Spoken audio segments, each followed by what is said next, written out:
He's a staunch conservative, is got backing of moderates today on the floor, the kind of backing from moderates that Jim Jordan didn't have and deprived him of the speakership. Now, to your question about what Johnson's pitch is, we just got a little breaking news on that because we're getting a letter that Johnson has circulated amongst House Republicans. I'm looking at it here below the screen. And it essentially creates a very ambitious timeline. It's one of the pitches that he's making, this ambitious timeline to pass spending bills and avert a government shutdown. Remember, you've got to pass spending bills. You've got to fund the government by November 17th, or there is a government shutdown. And Johnson is calling for spending bills on energy and water to be passed this week, it looks like, and then another round of bills to be passed next week, and onward until the week of November 13th. So that's one of his pitches, is that he can do regular order. He can pass these spending bills on the floor the way they're meant to be passed, and frankly, the way that the bulk of the House Republican Conference wants them to be passed, and do it without a continuing resolution, which is what McCarthy did to avert a government shutdown not long ago, and what drew a lot of criticism from conservatives because they don't like governing via continuing resolution. They want to pass spending bills to fund the government and not just fund the government at the current levels that it was previously funded at, which is what a continuing resolution is. So that's one of Johnson's pitches to lawmakers, not just that he can unite the party, but also that he can do this ambitious timeline of conservative principles on the House floor, and is going to start that with spending bills that would avert a government shutdown.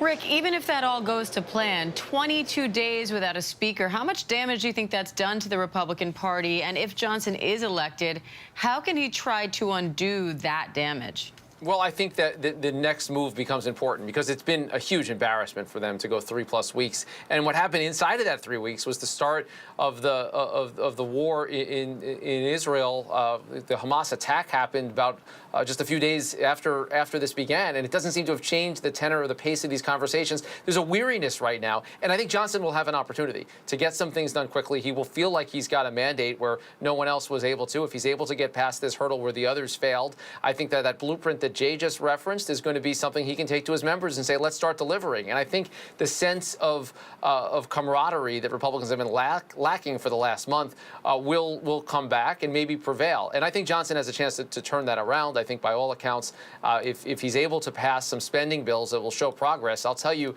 the members that gathered last night finally had something they could feel good about it. Rightly or wrongly, they felt like they finally found someone they could get behind. And I think what they do next will matter. We know that that they're going to have their first major obstacle in just a few weeks when funding for the government runs out. We know that's also what cost Kevin McCarthy his job. So Johnson will be tested early and often, but I think he'll have an opportunity to kind of get the Republicans back into the mode of governance. Jay, without the speaker, you know, as you said, the government hasn't been able to vote on all of this critical legislation. So what can this mean for matters like Israel, like Ukraine, where the president has already put forth requests to Congress that are basically on hold? How much time do Republicans have to jump on that if they do manage to elect a leader today? Yeah, if they elect Johnson speaker, that means the floor is no longer paralyzed. You could not bring legislation to the House floor for a vote under the House rules without a Speaker of the House. And so there hasn't been one for 22 days. You see the graphic on your screen. And that means that all those government funding bills that we talked about that need to be passed to avert a government shutdown, none of those have been voted on. Any resolution to condemn Hamas and to express support for Israel, just a resolution, just kind of a pro forma measure to show support for Israel, that has not been voted on, although it's been drafted and written and it's ready to go. And of course, the president's $100 billion foreign aid request for assistance for Israel and also for Ukraine, that can't go to the House floor for a vote either until there is a speaker. And so if Republicans get a speaker today, the work on the floor can and will begin. And it's interesting because a lot of Republicans got the question last night as they emerged from that meeting in which Johnson was nominated. Was it worth it? Was it worth booting Kevin McCarthy out, paralyzing the House floor for these 22 days? Both McCarthy allies got that question, people who didn't support booting out Kevin McCarthy, and of course McCarthy opponents who did support kicking him out. And the McCarthy allies said that, look, this is democracy and it's messy, and they didn't want Kevin McCarthy out in the first place, but they believe the conference is in a good place. And of course the McCarthy opponents who backed this move to kick Kevin McCarthy out, who put us here in the first place, they said kind of the same thing. They said democracy presidency is messy. We have our right guy. And Matt Gaetz made a point to say he believes it was worth getting Kevin McCarthy out of the job because he just didn't believe Kevin McCarthy could be the speaker. Never forget that this was all kicked off just by 8 Republicans who wanted Kevin McCarthy out of that job as Speaker of the House. So, Rick, what, if he is elected, what does that look like? What does the House led by Mike Johnson look like? Well, I think it's going to put a lot of power in the committee chairs. It's going to put a lot of power in the old leadership team, which, of course, was the Kevin McCarthy leadership team before that. You'll have an unusual circumstance where the Speaker of the House has a lot less experience in leadership and as a committee chair than almost all of his top deputies, including his number 2, his fellow Louisianan. In Steve Scalise, who still will have that job. You'll have people on that leadership team like Tom Emmer, who just were and Jim Jordan as a key committee chair, all of whom fell short in their effort to become Speaker. So that's an unusual dynamic. I think it might be a return to the era of Dennis Hastert's speakership, where there was a lot of kind of moving along through deputies, a lot of moving along through committee chairs. You had a speaker at the time that didn't speak a lot, didn't have much of a public profile, and allowed a lot of the work to be done by others. That's a possibility. I mean, look, Johnson's a lawyer by training, a constitutional lawyer. He obviously knows the issues and he knows the people in that room, but he doesn't have a lot of experience, really any experience, in moving legislation along or moving it to the floor, or frankly, just balancing the various personalities that have showed over these last couple of weeks just how fractious they are. So I think a lot of that will be a learning curve, and I'm sure there will be people around him that are going to be watching very carefully to see how or if he succeeds. And keep in mind that if he were to move to keep the government funded again, if the rules don't change in a substantial way, he could face McCarthy's fate again. He'll have a very short leash when it comes to the same people that have put the Republicans through this for these last 22 days. All right, Rick Klein, Jay O'Brien, thank you. Again, they're taking attendance there on the House floor, getting ready for another vote on the next potential House Speaker. We will bring that vote to you live when it happens. Right now, we're going to take a quick break. Stay with us.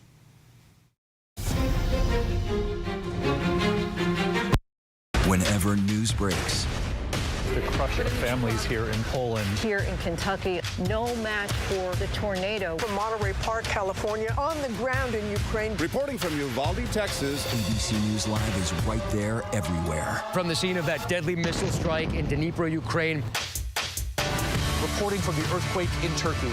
From Charleston, South Carolina, on the 2024 campaign trail. From Kathmandu, Nepal. In Truckee, California, covering record snowfall. Traveling with the president in Mexico City. Wherever the story. Here at this airport in Tampa, it's already shut down. Reporting from the nurses on the picket line. Reporting from Jerusalem. Here at 10 Downing Street in London. Streaming live to you. Wherever the story is. Wherever the story is. Wherever the story is, we're going to take you there. You're streaming ABC News Live. ABC News Live. You're streaming ABC News Live. ABC News Live. Streaming free everywhere. America's #1 streaming news. 30 years. My brother's death was his mystery. Was he pushed? Did he kill himself? There's been some human remains found at the bottom of North Head, and the body was naked. Committing suicide naked is almost unheard of. What's going on here? You had some chilling evidence. Oh my goodness. No one knew it was coming. It's about finding justice for my brother.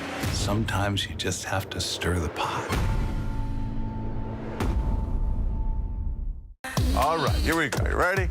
Let's do it. Yes, it's the show America wants and America needs right now. This is What Would You Do? Let's go. How are you? Yeah. So what will you be watching Saturdays on ABC News Live? What would you do? Hey, I guess I just found out. The What Would You Do Marathon, 2 to 6 Eastern, every Saturday on ABC News Live. My favorite show. You're looking live at Capitol Hill, where the House is taking roll ahead of the expected 4th vote for House Speaker. Congressman Mike Johnson is the new nominee after Majority Whip Tom Emmer won the nomination but dropped out hours later last night amid backlash from former President Trump. I'm Diane Macedo. I want to bring in ABC's Jay O'Brien on Capitol Hill, along with ABC News political director Rick Klein, for more on this. Jay, you say Republicans seem more confident than they did the last time we saw a full vote, that Johnson may actually be able to pull this off. What are you hearing? Yeah, we're hearing lawmakers say that Johnson is the right guy for the right moment. I heard from Chip Roy, for instance, who's a staunch conservative up here on Capitol Hill as he emerged from that meeting where Mike Johnson was nominated last night. We asked him what he thinks about Johnson's chances. He said he believes he's the right guy for the right moment. Mario Diaz-Balart, who is a more moderate conservative, who was part of that group that was initially really came out right after Jim Jordan was nominated and said he was going to work to deprive Jim Jordan of the speakership. Mario Diaz-Balart said he liked Mike Johnson as a next speaker and that he was going to support Johnson as well. And so those are two different cross sections of the Republican Party. Staunch hardline conservatives and moderates who are each coming out and saying that they back Mike Johnson. And in all frankness, Diane, as you and I have seen all week long, as Rick has seen as well, actually you and I have seen all 3 weeks long, there has yet to be a candidate in which moderates and hardline conservatives have come out and said, that is our candidate, that is our person. In fact, most candidates have had to go to a vote and try to do something different. Here's what I mean. So every time in the last few weeks, Jim Jordan's gone to the House floor, Steve Scalise has considered going to the House floor, Tom Emmer, who was the third nominee until Mike Johnson. Every single time we've been on air, we've said they've got to do something different to make sure they can win on the floor. They've got to do something. They've got to change something. They've got to turn no votes into yeses, et cetera, et cetera. What we're hearing from lawmakers at this hour is that Mike Johnson just has to not do anything wrong, and he's on track to potentially win on the first ballot. That's how strong, they say, his level of support is amongst the House Republican Conference. Rick, that said, Johnson is considered pretty conservative. He led efforts to try to overturn the 2020 election. He hasn't made his stance clear, at least wouldn't, to our Rachel Scott last night about how he feels about funding to Israel and to Ukraine. So how is he winning over these more moderate congressmen and women?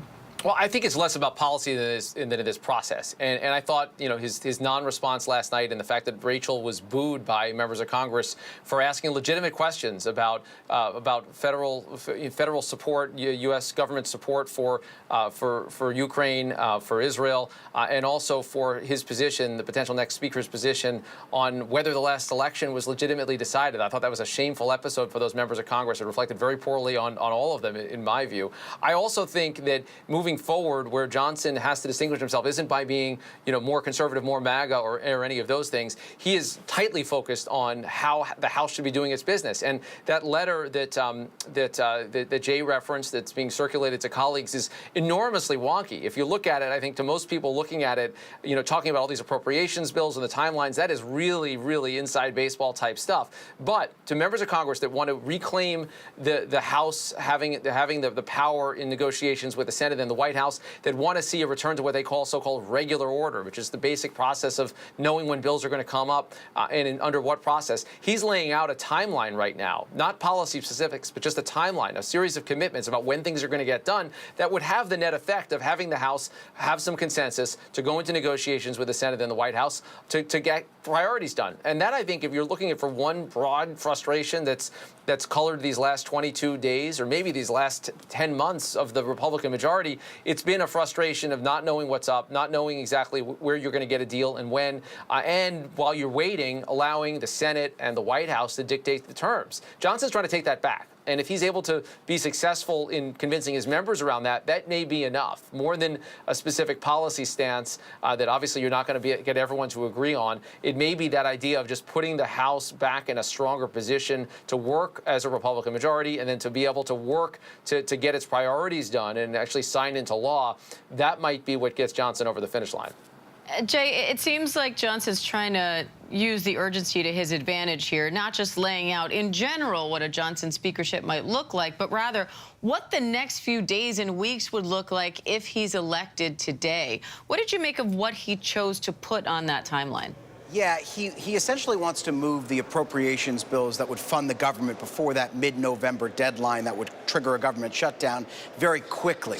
It remains to be seen if he can do that, because the House has had trouble essentially passing appropriations bills on the schedule that it wants to pass bills on, but he's really putting forward an ambitious timeline to try to essentially avert a government shutdown and fund the government through the various bills that it takes to fund the government in what Rick called regular order. And it's really interesting because because as Rick was talking, I was like, I almost wanted to jump through the camera and be like, you're so right, because he's exactly right. One of the messages we've heard from lawmakers so consistently, frankly, since Republicans took the majority in the November midterms and then took power in January, is that Republicans have consistently said they want to return the House back to what they call as regular order, which means passing bills on time, giving members time to review bills. That's their viewpoint in regular order is. But also they want to make the House, quote unquote, boring again. They want to bring the House back to being a mechanism of government that is boring and that is essentially working routinely and doing that for conservative principles.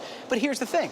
They've done anything but. They ousted Speaker Kevin McCarthy. Before that, it took Kevin McCarthy 15 rounds to become the Speaker of the House. The reality is Republicans have such a slim majority here that 5 lawmakers opposing anything can throw it into chaos. We've seen them have struggled to pass conservative bills that they wanted to get forward. They obviously struggled to fund the government, and McCarthy had to do a temporary stopgap funding measure. That's why conservatives say they wanted to boot him to begin with 22 days ago. And so the question facing Mike Johnson is, can he get back to that stated goal that Republicans had in January of essentially making the House function properly, making it function in a kind of boring government type of way, but also doing that for conservative principles? Because that's what conservatives in the House Republican Conference said that they wanted. But up to this point, they have not gotten it because, as Rick pointed out, there are just so many personalities in the House Republican Conference. I love how you said boring. Remember when things on Capitol Hill used to be relatively boring? No, it's hard to even remember that. I genuinely don't. Also, sorry. Rick, don't you wish Jay was always there to follow you around just chanting, he's so right? Anytime you want, Jay, I'm right. You know where to find me. You can jump through any camera or any screen you want. But look, I also think that, you know, focusing on where this is going to put the Republican Party is important, because we've talked a lot about the image of the party. And I think that the way they're positioning themselves with this new potential speaker, if he is able to get over the number, and it looks increasingly likely that he will. I just want to read a tweet that I just saw from a former Obama staffer, a Democratic strategist is pretty well known, Dan Pfeiffer, and saying every Dem should thank every Republican for choosing a guy with Paul Ryan's economic policies, Mike Pence's position on abortion and marriage, and Donald Trump's views on the 2020 election. So, you know, that gives you some clue as to where he comes from in the conference. And it's true that a lot of the policy positions he has either come as, you know, associated very much with MAGA or associated very much with social or economic conservatives. That's where the party will be with Johnson. Now, it doesn't necessarily mean he leads them in that direction, doesn't necessarily mean they lead with those positions, because I think he's going to be a lot more focused on just getting a bunch of boring bills through, and making Congress boring again could actually be a theme of the campaign that's only been about 12 hours old. But once he's Speaker, the positions that he has, if he's Speaker, the positions that he has and the way he chooses to lead Republicans will not necessarily be reflective of where the entire Republican conference is or where the country is. And the last item that he has in that list of promises to his members is that next fall they're going to be expanding their majority. That's going to be very hard to do for Republicans in a presidential year or any year, given these last couple of weeks. All right, and let me hand things off now to ABC News Live anchor Kira Phillips, who's there in D.C. as we are awaiting these nominating speeches ahead of this vote on the House floor for Speaker of the House. Big day in D.C., Kira. I'll tell you what, it's never a dull moment in our nation's capital, for sure. Right, Diane? I know. This is how we roll. While the roll call happens, we keep rolling along with our coverage. Diane, thank you so much. You are looking at a live picture right now from Capitol Hill. As Diane mentioned, taking roll just ahead of this expected fourth vote for House Speaker. We're talking about Congressman Mike Johnson as the new nominee. I know you're probably wondering who the heck is Mike Johnson. A lot of us today woke up asking the same question, and that's because we've had this roving number of candidates for House Speaker. We thought it was going to be Jim Jordan, and then there was Steve Scalise around the same time. Now we're hearing about Michael Jackson. There's a slip. Michael Johnson, and who is he? And was he vetted? And what's his background? Has he passed any legislation? I mean, there's so many questions to be we asked. What we do know is this could be a good thing for the Republican Party, who's trying to reset here, start over, start anew, bring the House together with Republicans and Democrats, and maybe it's the guy you don't know much about that can do that isn't known as to be a flamethrower like a Jim Jordan, but we are learning more about him since he is now the nominee. Our Jay O'Brien is on the Hill. Also, we have Rachel Bade and also our political director, Rick Klein, all involved in the conversation here. So, Rick, you and I were talking, maybe half an hour ago, and asking the same questions. Look, you're our political director, and I was coming to you. Tell me about this Johnson individual, and you were asking the same questions. We're learning a lot about him. We don't know a lot about him. So now that we are entering into, well, very soon, the actual vote, what are we learning about Michael Johnson, and why is he the guy? Well, those questions are actually related. I think that one of the reasons he might be the guy is that most people don't know anything at all about him. He hasn't made a lot of enemies outside of that House chamber, and he hasn't made a lot of enemies inside the House chamber either, because he's only been around for something about 6 years now. Look, I think he is well known in kind of conservative legal circles as someone who has been very involved in constitutional law, as well as some of the major legal challenges we saw back in the 2020 election.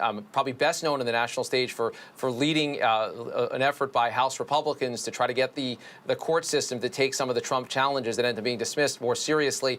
He wrote that and got a lot of his fellow members to support it. We also know that he is someone that is very fiercely against abortion rights. He's got several bills that he has sponsored just in the last Congress that would essentially outlaw abortion nationwide now that Roe v. Wade has been tossed out. And I think he has established himself as someone who's kind of a culture warrior, someone that's well known on the conservative right in terms of the bills that he would pass. It doesn't necessarily put him in the mainstream of where his party is right now, but I think the lower profile might actually help him, Kira. A lot of his fellow members probably see, I know they see as a selling point right now, that he isn't so polarizing, that you've got people in these various camps. And I know that people like Jay and Rachel are also digging into his record, and we're not finding many members of Congress right now who say, I don't like the guy, I'm not comfortable with the guy. And again, that may just be where things land because they've already cycled through so many other names.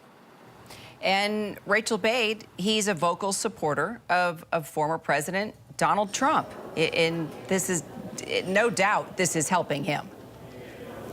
Yeah, absolutely, Kira. I mean, if you go back to Trump's 2 impeachments, Mike Johnson was actually a key person behind the scenes who was working on pushing back on Democrats, trying to come up with arguments to defend the president. And then obviously, as you folks just mentioned now, he was a ringleader when it came to trying to rally Republicans around sort of this wonky legal briefing, asking the Supreme Court to overturn the election results in key swing states that Joe Biden won. And that's a big controversy that's surrounding him. It does make a lot of moderate Republicans uncomfortable, but obviously he has benefited from the fact that a lot of lawmakers are just so tired. They're embarrassed. They feel like they've looked like fools for the past 3 weeks, and they're ready to move on. And so that's why you're seeing a lot of this unity right now behind Mike Johnson, but in spite of some of that controversy. A couple things I want to mention. He's going to have a challenge, a real challenge here, getting up to speed when it comes to becoming speaker. Number one, we haven't seen a speaker with so little experience at the leadership table in more than a century, actually 140 years. And so he's going to have to sort of figure out, how does this even work? What do you do as a speaker? Like, what are the mundane day-to-day tasks, and how do you actually do the job? Most people who become speaker have actually had experience in leadership as majority whip, minority whip, majority or minority leader, conference chair.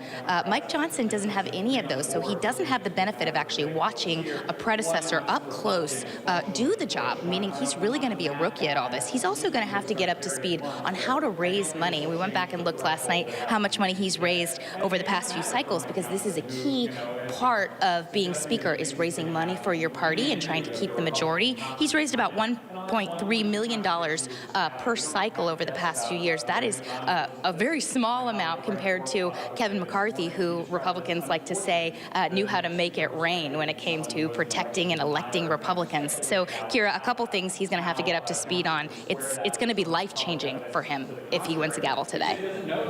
Well, and Jay, I guess in this situation, it looks like Republicans are going for the individual that's the least hated versus the most experienced.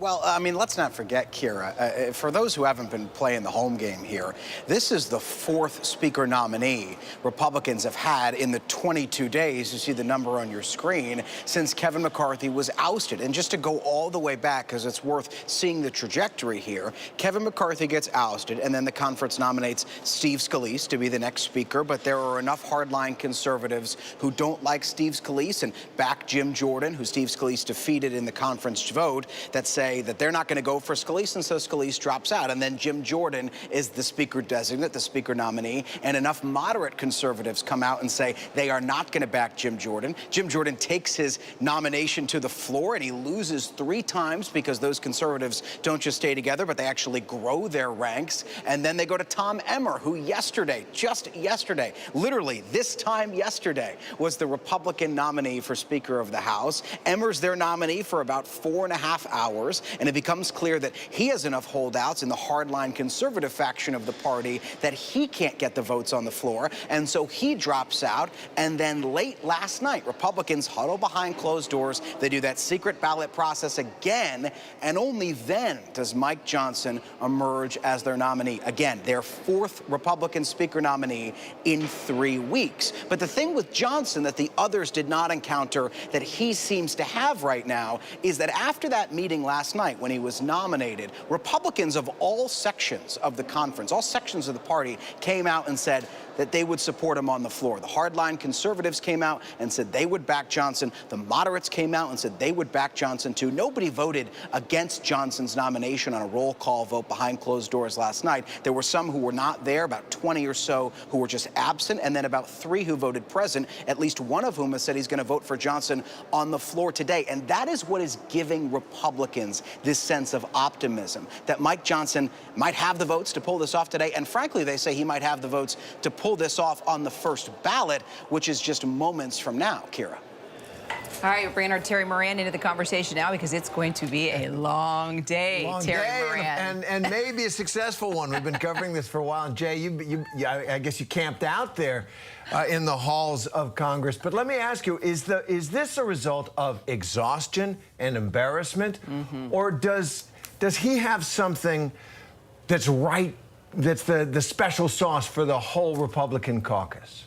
I think to a degree, what we've heard from lawmakers is that there is exhaustion here. I mean, again, they went through 4 nominees. There is embarrassment, too. A lot of moderate Republicans particularly said that they did not like the way that this was projecting out to the country, first and foremost, but also on the world stage in this crucial moment of Israel at war and Ukraine, of course, in need of military assistance as well. And so there were Republicans who said they were embarrassed. They didn't like the way that this looked to the average American and certainly to the global community. But there were others who threw their hat in the ring last night other than Mike Johnson when Tom Emmer dropped out. And one of the things that the conference seemed to rally around Johnson is that they said that he was the right person for the right moment. That's what Republicans, really moderates and hardline conservatives, said as they came out of that meeting in which he was nominated last night. Now, there was a little bit of a hiccup in that meeting because at one point when Johnson was going through those series of secret ballots and he kept picking up more and more votes each time and he was trying to get a majority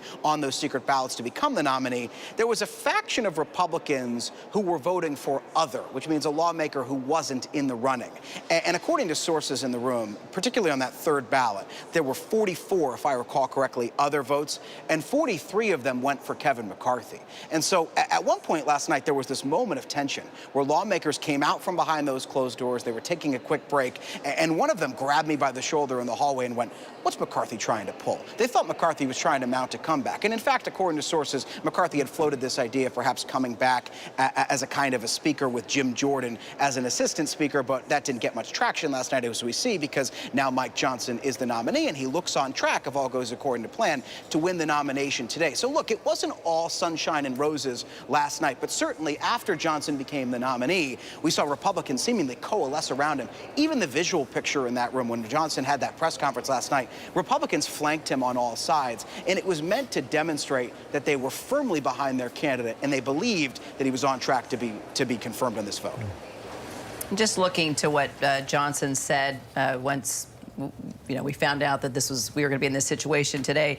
Johnson saying, democracy is messy sometimes, but this is the Republican majority united. Going on to say he's ready to govern, and he will run the House like a well-oiled machine. Still don't know a lot about him, but Rick, let me ask you, we may not know a lot about Michael Johnson. We will soon. But is this the time where Republicans, okay, we're going to go ahead and take, are the debates about, I don't think they've started yet. Okay, we're getting ready. They are getting ready, you can see. Yes, but Rick, I mean, what lessons do you think Republicans have learned here?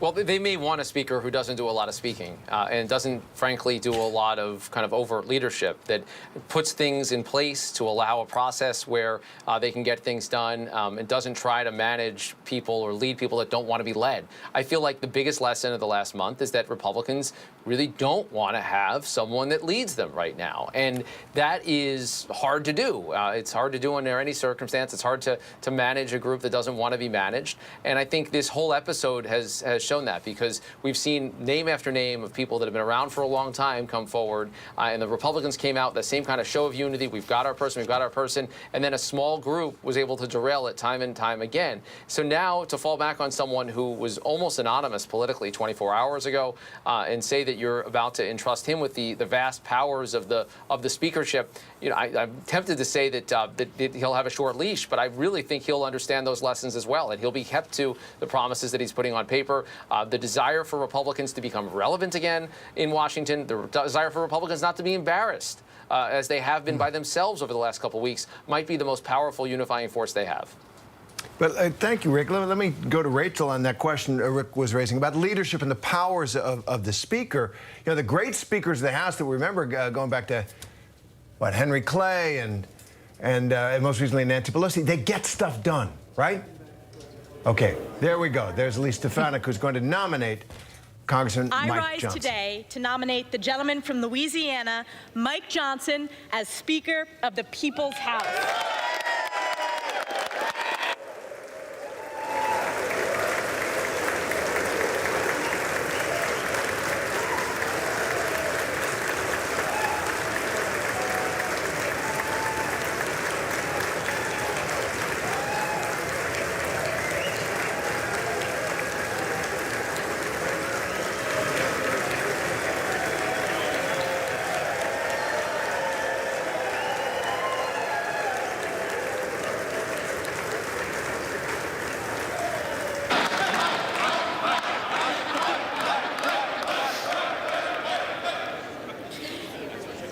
We convene this esteemed body today at a time of great crisis across America, a time of unprecedented challenges in this hallowed chamber, and a time when our most precious ally, Israel's very existence, is under attack from forces of evil. Yesterday, our dear colleague, our former conference chair, our chair of Energy and Commerce, Cathy McMorris Rodgers, nominated Mike Johnson in our conference. And she put it best, and I want to quote her today. She said, quote, "Trust has been broken and we have come to a standstill. How do we restore trust between members, leadership, and ultimately between Congress and we, the people?"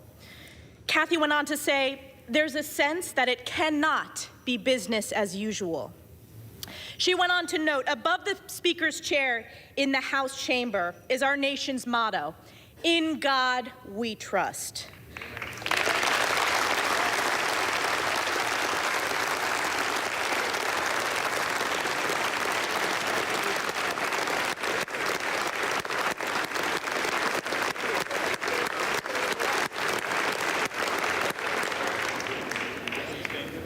Morris Rogers went on to say, "The times in which we are living demand boldness, unity, and transformational leadership that begins with trust in God and each other. Trust is when the magic happens." In the story of King David, we are reminded that man looks at the outward appearance, but the Lord looks at the heart, end quote.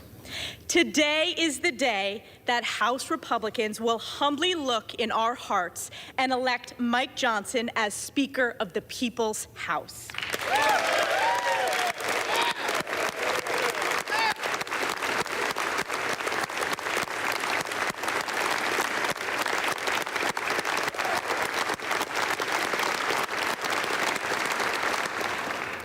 A man of deep faith, Mike epitomizes what it means to be a servant leader. A deeply respected constitutional lawyer, Mike has dedicated his life to preserving America's great principles of life, liberty, and the pursuit of happiness. Mike is a titan on the Judiciary Committee and a dedicated member of the House Armed Services Committee. And as vice chair of our conference, he has united all of our members to speak clearly and boldly on behalf of the American people.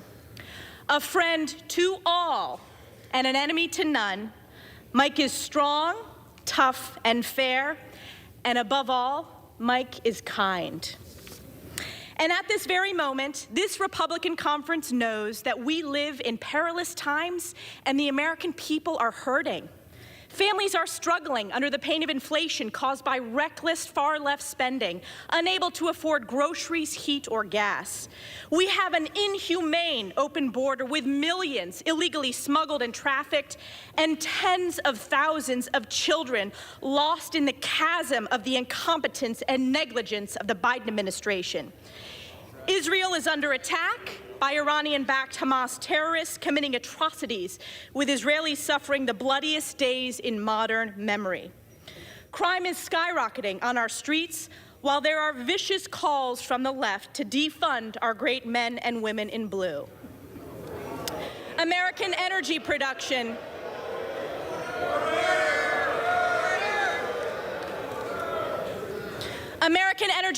has been crushed by Joe Biden's radical, failed, far-left Democrat policies, causing seniors, farmers, and families to pay more at the pump.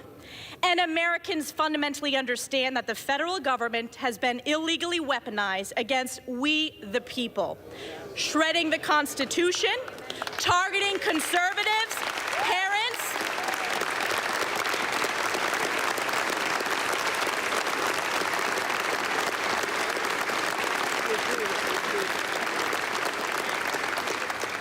yes, I'll say it again.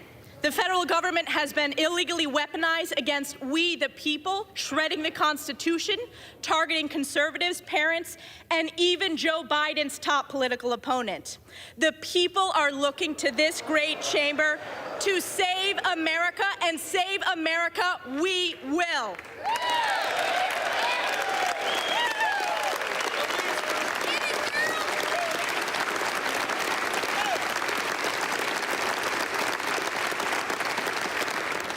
And as we embark on the path ahead, I am reminded of Galatians 6:9. And let us not grow weary of doing good, for in due season we will reap if we do not give up. House Republicans and Speaker Mike Johnson will never give up. Today is the day we get this done. May God bless our next Speaker, Mike Johnson. May God bless the United States of America. And I yield back.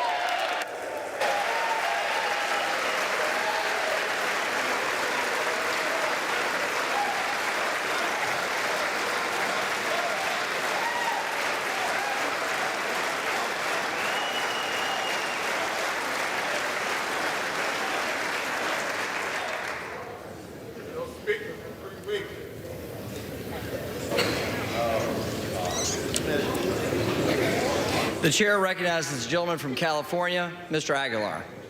Thank you, Mr. Speaker pro tempore. I notice a little bit more of a smile on your face today than we have in the past.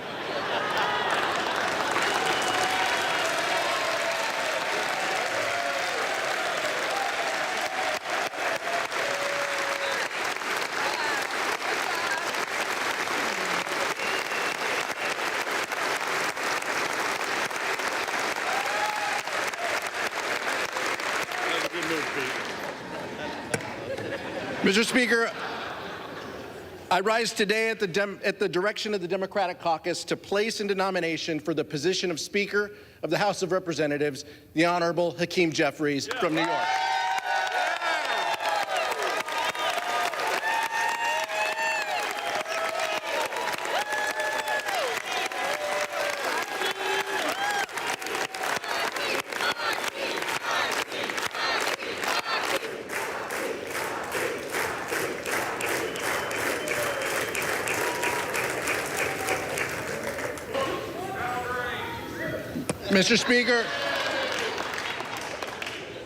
Mr. Speaker, you may agree with this, but we are back here 22 days into this Republican-manufactured chaos, and House Republicans have brought us to the exact same position that we were back then. All of the infighting, all of the disarray, just to end up where we were 3 weeks ago. These past few weeks, we have been left wondering if Republicans were truly intent on solving our issues, reopening the House of Representatives, and rallying around someone to lead this chamber. Or has this been about something else? Has this been about a focus of House Republicans to find the person who can pass their extreme litmus test to oppose marriage equality, enact a nationwide abortion ban without exceptions, gut Social Security and Medicare, and support overturning a free and fair election? It's a fair question. It's a fair question.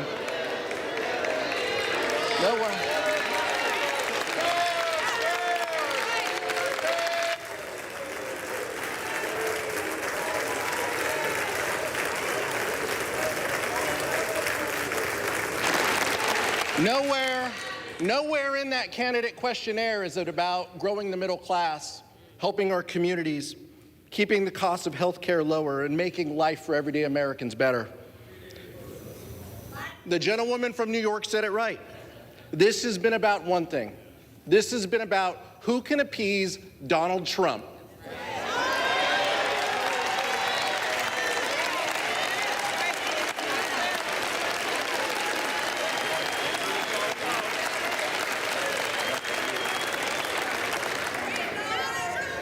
House Republicans have put their names behind someone who has been called the most important architect of the Electoral College objections.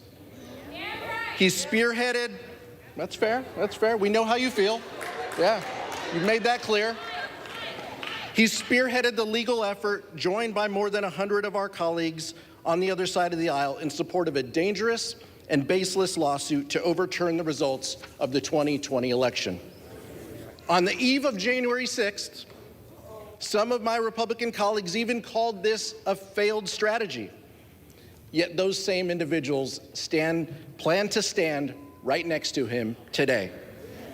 Mr. Speaker Pro Tem, House Democrats believe that when members of this body voted to reject the results of the 2020 election, they forfeited their ability to lead this chamber.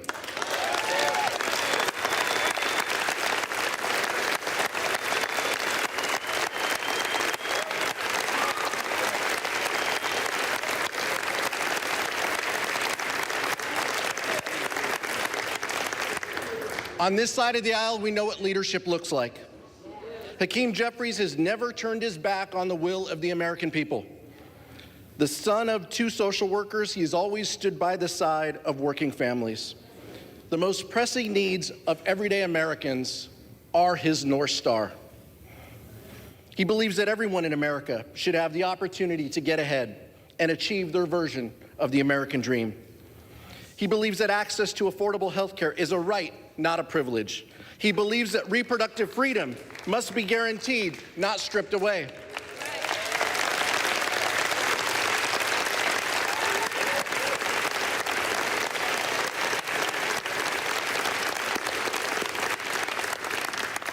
He believes that working families, not the wealthy and the well-connected, should be rewarded.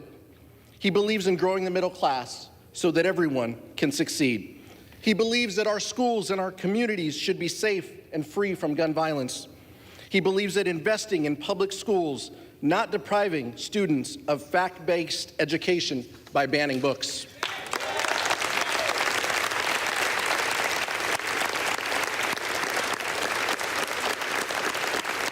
He believes in taking care of our seniors and our veterans, not slashing their benefits. He believes in living up to the promise that America is a beacon of hope and a land of opportunity. He believes in defending democracy against all enemies and adversaries, foreign and domestic.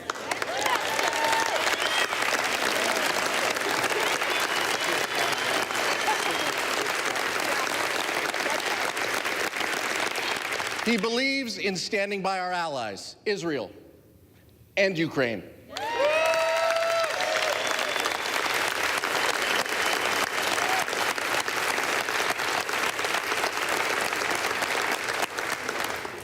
And he believes in keeping our government running and open.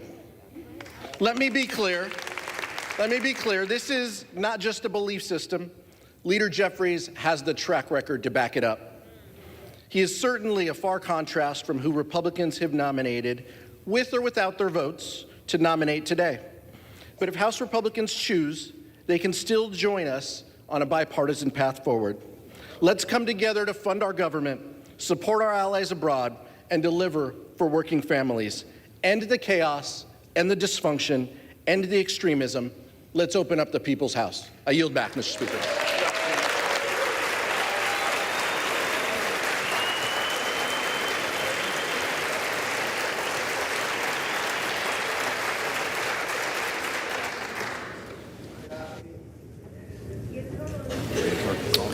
The reading clerk will now call the roll. Adams. Jeffries. Adderholt. Johnson. Aguilar. Jeffries. Alford. The servant leader, Honorable Mike Johnson. Johnson. Allen. Mike Johnson. Johnson. Allred. Jeffries. Amaday. Mike Johnson. Johnson. Armstrong. Johnson. Arrington. Johnson. Auchincloss. Jeffries. Babin. Mike Johnson, Louisiana. Johnson. Bacon. Mike Johnson. Johnson. Baird. Mike Johnson. Johnson. Balderson. Johnson. Johnson. Ballant. Jeffries. 22 days, 14 candidates, 4 nominees, now the 4th vote on the floor. I'm a journalist, not a mathematician, but I think I nailed that one. Thanks to our Rachel Bade, who's been putting together and following every single count and candidate within this whole process. It's underway, and it looks like if, things go as Republicans say it will. Yeah, they feel confident. They do, that Mike Johnson will be the House Speaker. But as we know, anything is possible. We thought it was going to be a number of candidates. There have been a lot of people who were the presumptive next changes. Speaker of the House in the last few weeks. Johnson. Oh. Fire. We will listen for any other vote. And in fact, let me go to Jay O'Brien if I can on that. Jay, are there any votes that you particularly or others are looking at to see if there could be any dissenting votes in the Republican caucus on this one? And what's the margin here?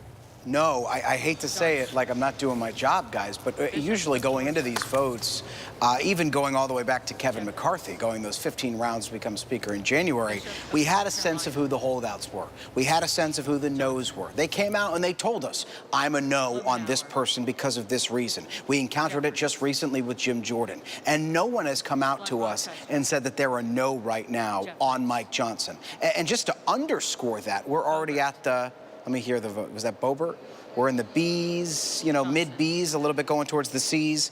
By this point, Jim Jordan had at least 2 no votes. 2 people voting for other by this point on his 3rd ballot last week. Mike Johnson's got no Republicans voting against him at this juncture. Now, the math, because you asked, is, again, you have to win a majority of the lawmakers who are both physically in that room and casting a vote for someone. If someone votes present, that changes the calculus. But right now, if everybody in that room votes for a candidate, Mike Johnson needs to win 215 votes because there was 1 Republican who's absent and 3 Democrats who are absent. That means, in the legislative math, that Mike Johnson can only afford to lose 5 Republican votes. It was the same threshold that Jim Jordan repeatedly encountered, although 20-plus Republicans were voting against Jim Jordan by the 3rd ballot last week. And again, at this juncture, we're moving towards the alphabet here. I think by this point, we're in the C's. Again, every single lawmaker's last name is called, and they voice who they want to vote for.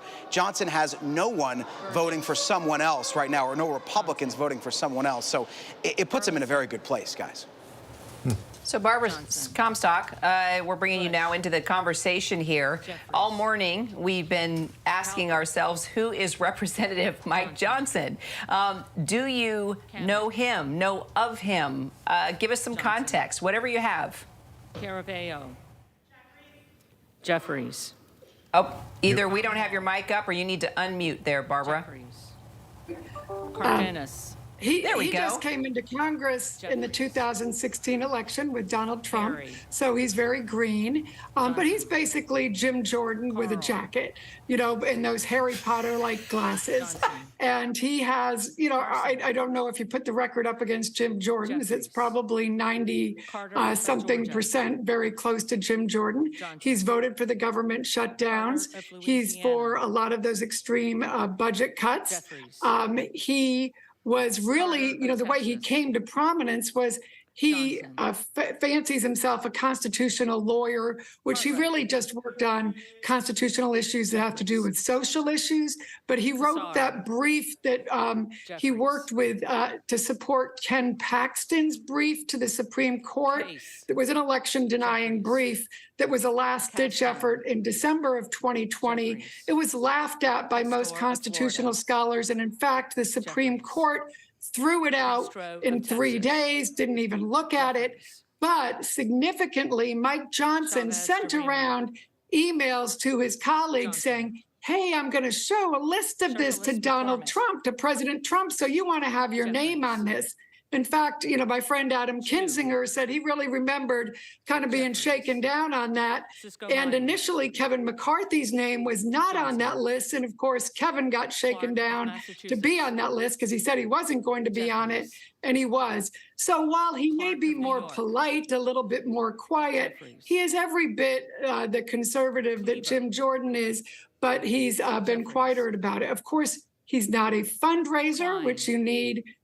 I know I heard the mention that he raised $1.3 million a cycle. Having raised $10 million a cycle or so in my last race, I have to say for a speaker, that is not going to cut it. So if you want to be a Republican and remain in the majority, the Democrats should be celebrating that. That is really bad news for the Republicans. But I think they're just exhausted. It was somebody who nobody really knew. But as they dig into his record, I think there's going to be a lot of very, you know, right-wing, troublesome statements that are there that are going to be problematic. And there may be some things, thank you, Barbara, that Mike Johnson himself, who seems to be the next Speaker of the House, but we got to count all the votes, as we've learned, you know, doesn't want to remember himself. Let's bring in Rachel Scott. Rachel, as is your practice and your excellence, you once again confronted a member of Congress, and it doesn't matter, Republican or Democrat, they all run when they see you coming, with a question that the member didn't want to answer. And I want to show that clip. Last night, after the Republicans had decided that Mike Johnson was their nominee, Rachel asked about what Barbara Comstock was just talking about, the effort that Mike Johnson joined through the courts. Okay, we will make a distinction. He didn't storm the Capitol. He wasn't plotting behind the scenes. It was an open effort, a lawsuit to overturn, to challenge the results in a couple of states. And Rachel asked him about that. Take a look at what happened.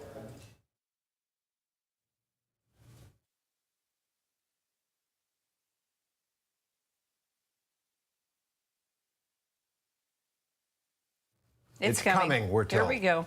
This is what happens, rolling coverage. Mr. Johnson, you helped lead the efforts to overturn the 2020 election.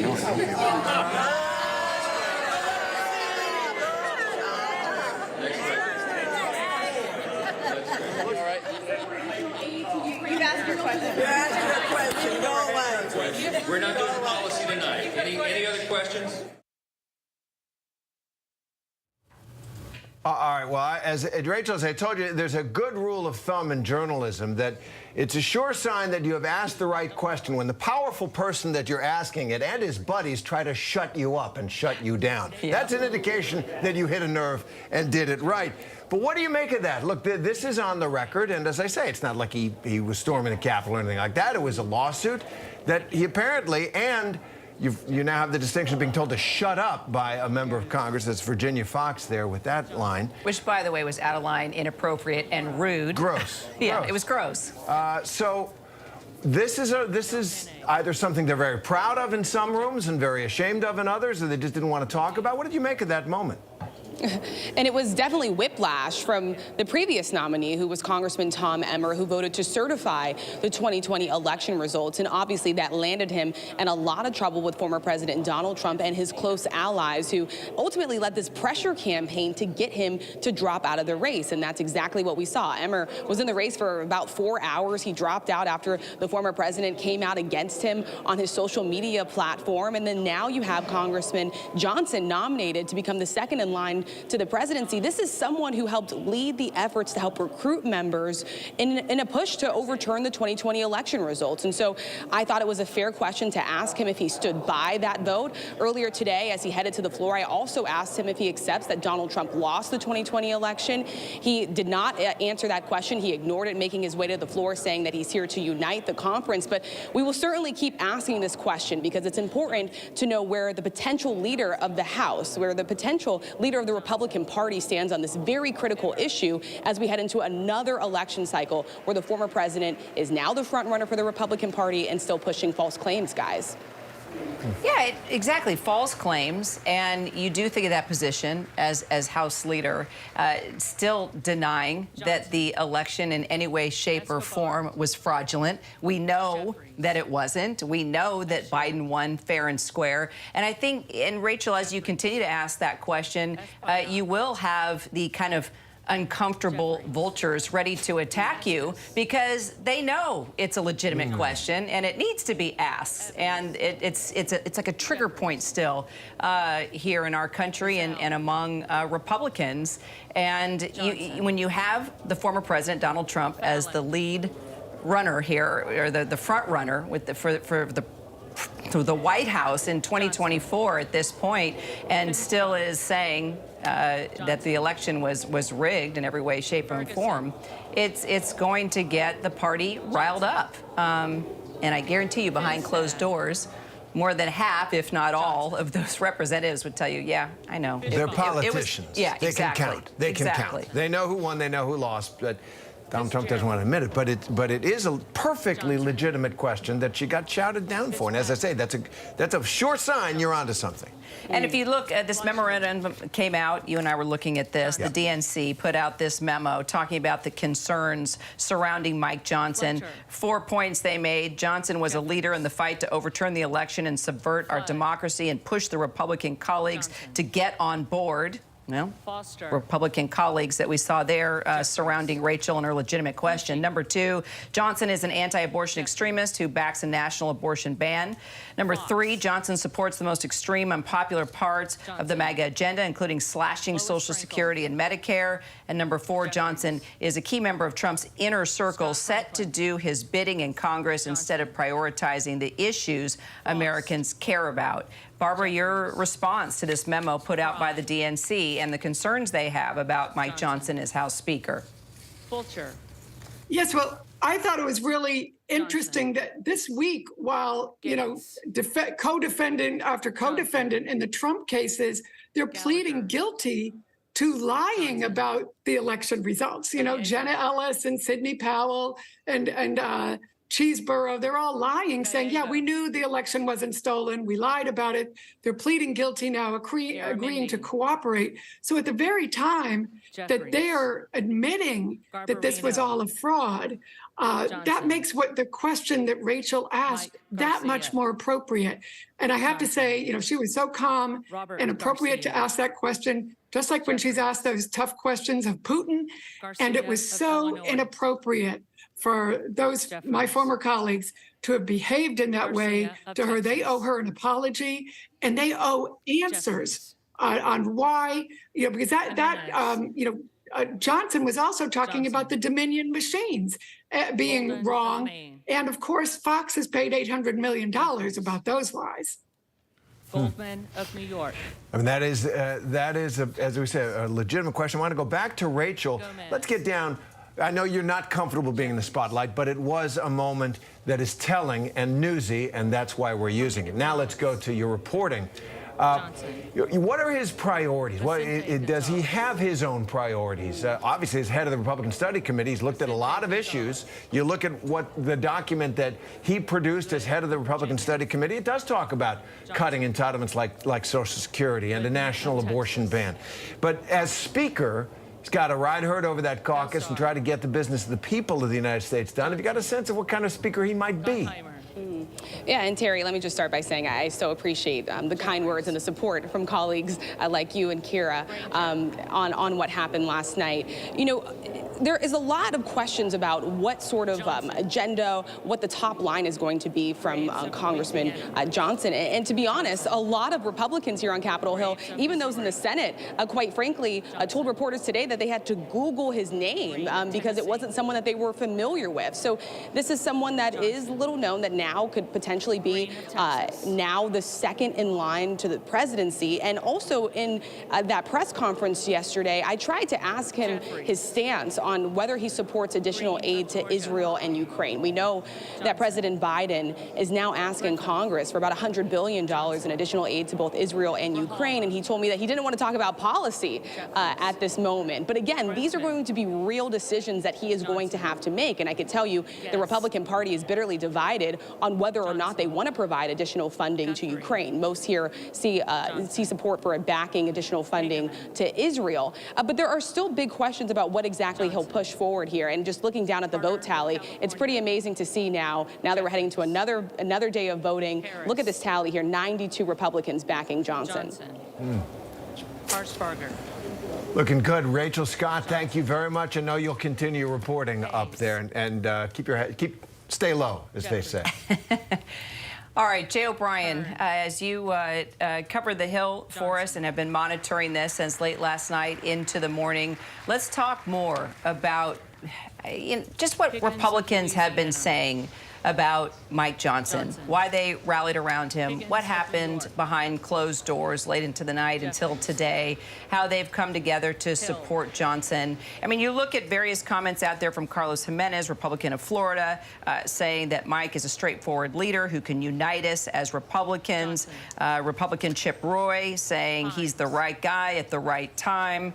I guess, you know, do they really believe this, or do they just see this as everyone has mentioned, an exhausting process and a lot of legislative business that has been stalled for 22 days, and they know they're getting pressure from the outside that something has to be done, not only with regard to leading the House, but also to start pushing legislation through when you've got the war in Ukraine, Israel, concern of a government shutdown. I mean, we can't continue to go on like this forever. Well, first and foremost, let me just pick up the baton right from where Rachel handed it off, which is the vote count. And that's how things work here on the Hill team. We take the baton from each other and we run with it. The vote count right now, you're in the G's, if I recall correctly.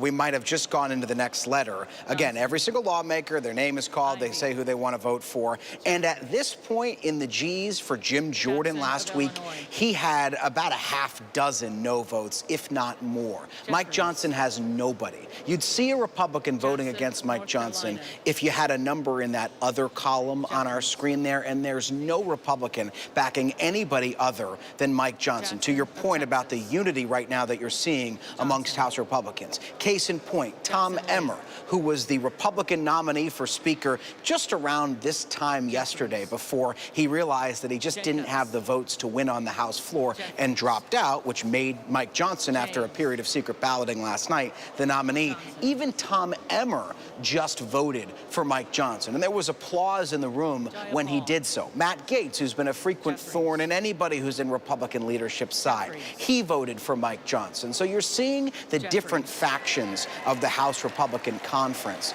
Moderates like Emmer, hardline conservatives like Gaetz, all get behind Johnson. And one of the reasons, to your point, that we heard from lawmakers last night when they were explaining to us their vote is that they believe that Mike Johnson, they said, as Chip Roy told me, as you just quoted, is the right guy for the right moment. They believe that he's sufficiently conservative, but also that there were moderates who could get behind him. But I can also tell you guys, to your question about the possibility of fatigue, and that's Mike Johnson voting for himself there on the floor. That's the applause you're seeing. I can tell you, when it comes to the fatigue, that lawmakers were exhausted. I mean, here's the reality. It's been 22 days since Kevin McCarthy was ousted. They've had 4 Speaker nominees. They've had 4 different conference votes where they've all gotten together behind closed doors to elect a Speaker nominee. They've had 4 candidate forums where candidates got up to give their pitch to lawmakers to become the Speaker. They had 2 different candidate forums just yesterday with just about 8 to 6 candidates apiece in each of those forums. So it's been a long process. And so while lawmakers are saying, look, they believe Johnson is the person that can unite this fractured Republican Party, also, a lot of lawmakers we talked to have just been worn out by this process. Now, how much that factors into their decision-making, we'll never truly know the answer to, but certainly a lot were worn out here. Johnson. Well, you're worn out, you're exhausted.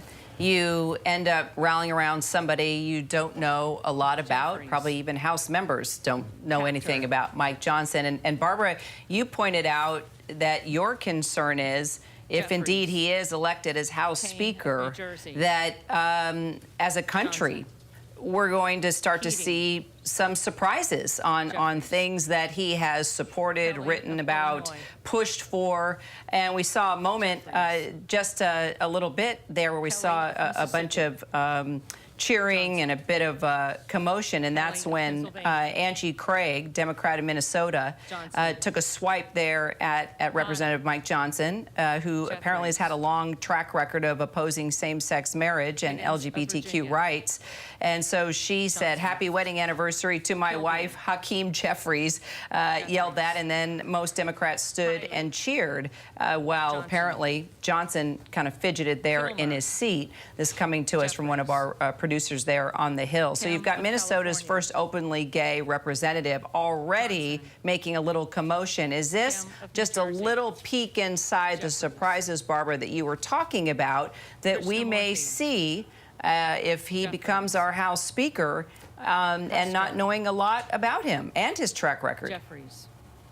Oh, sure. And that became apparent yesterday that because one of the members said because Tom Emmer's wife supported gay marriage, his wife, and of course, that's the law of the land. So, I mean, that happens to be the current law.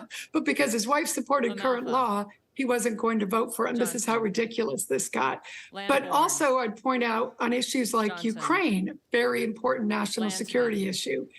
He has an F. Mike Johnson does on, Republicans for Ukraine, a group that's, trying to support people like Mike McCall and Leader McConnell in the Senate, their efforts to get support for Ukraine. So that's a very troubling position that he has. So I think you have a lot of people in the Freedom Caucus felt like Mike Johnson was going to be somebody who was easy to roll, frankly, that he was somebody without much of a record. I don't know of any bill that he's passed, or if, like Jim Jordan, maybe he hasn't passed bills. I'm not aware of them. And so, but because he hadn't made enemies, because he hasn't been there very long, because he hadn't done too much, that's kind of, I guess, what appealed to everybody. But not having raised money, not having done too much, not having been there too long, that made it easy for everyone to vote for them. Oddly enough, if it had been, let me point out, there were no women who had ever been suggested, but I think given the misogyny that is still very much present, particularly I think in the Freedom Caucus, in my opinion, you wouldn't have been able to have a woman who had only been there for 7 years, because if there had been a woman only there for 7 years who had been that undistinguished, people would have pointed out things like that, and they certainly would have picked over her record far more than they have picked over Mike Johnson's record that seems to be fairly undistinguished. Yeah, and thank you, Barbara. One wonders, if he'd put his name up for Speaker of the House 22 days ago, he might not have gotten a single vote. And here he might not have a single vote against him. And that is, on the Republican caucus, and that is... Politics 2023. Exhaustion. and let me go back to Jay O'Brien. On the policy profile of Mike Johnson. Look, he's, he headed the Republican Study Committee. That is the policy factory.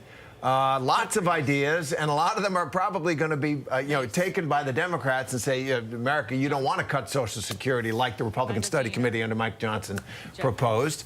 But what do we know about, what he thinks the power of government in America should do?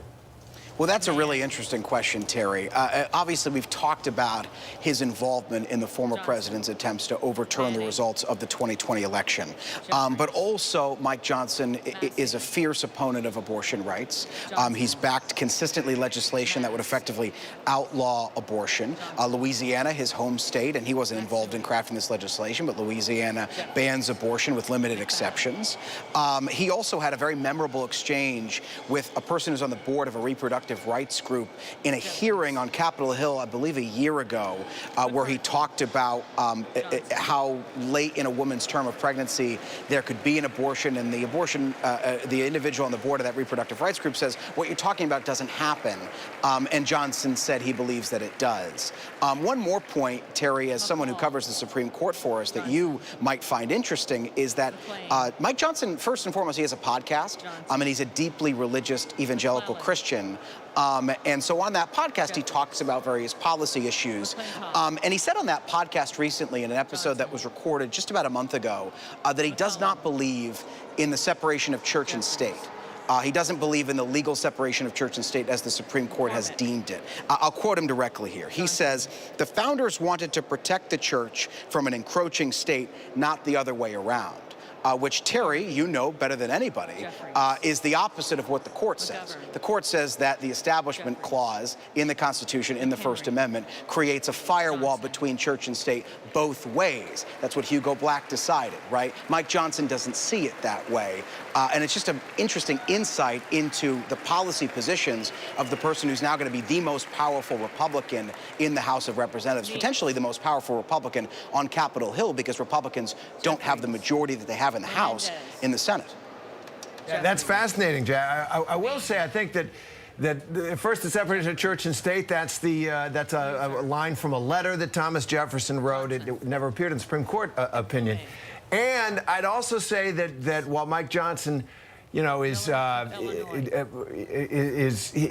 actually probably somewhere in the mainstream of the conservative majority in the Supreme Court. They have been chipping away at what had been the understanding of the Establishment Clause, that things like prayer, what people would say is almost coerced prayer at high schools and such like that would violate the Establishment Clause. This court is much more in Mike Johnson's direction, but that's interesting. I think a lot of conservatives have taken on that line, separation of church and state. It appears nowhere in the Constitution, nor in Supreme Court opinions, but it had been a kind of touchstone. Those early founders, yeah, they didn't want the state encroaching on the church, but a lot of them were deists. They didn't want the church encroaching on the state. That's why they put in the Constitution, there shall be no religious test for office, and things like that. So, I'm no constitutional scholar, but the court's changing, and so is the understanding of the place of religion. And it's clear that Mike Johnson is right where the conservative majority is right now, and that's interesting. Thank you for that. So, Barbara, advantages to being Mike Johnson and Speaker of the House. I'm just going to totally take you in a different. I'm going to turn you around with a different viewpoint here, if you can give it to us, because you have voiced your concerns. But are there any advantages here for the GOP, for Republicans, to have someone like Mike Johnson, his background, he's a newbie. He doesn't really have a reputation like a Jim Jordan or a Steve Scalise or a Matt Gaetz. We've all been, flipping through the pages, looking up, okay, what has this guy done? Where did he come from? Where did he go to school? What was his high school? Newhouse. What are the advantages for Republicans? Johnson. Well, kind of stumped the band here. Listen, I'm thinking, the way you keep a majority is those, 18 Biden seats, that Republicans hold. And so I would, having been in that type of seat, I don't look at him and see any advantages there for that person. I mean, what this is the MAGA wing of the party, certainly, and certainly Matt Gaetz is out crowing. So I think what this is a bigger takeover of the Trump wing of the party, which is, while it's a win internally for Republicans, MAGA has been on a losing streak since, 17 in Virginia, but then 18 nationally when we lost all those House seats, 20 when we lost the Senate, 22 when Republicans underperformed. We'll see in Virginia in 2 weeks what happens here. So that will be something to watch for. And then I think his first big test is going to be what happens with the budget. And given that Mike Johnson has been somebody who has voted for government shutdowns, I think being a speaker who, thinks government shutdowns are okay, that's not a good thing going into an election year. And that's not a good thing when we have crises in Israel, crises in Ukraine, the world's on fire. We need to get a lot of things done. So I don't think that's an advantage for Republicans, but I think his problem is going to be to hold on to those MAGA people who voted for him, who didn't vote for Kevin McCarthy. He's going to have to continue that friendliness to government shutdowns. So that's going to be a big problem for him. So I guess that keeps the speaker's gavel in his hand, but that is not necessarily good for the country at large. So I don't see a lot of advantages to that.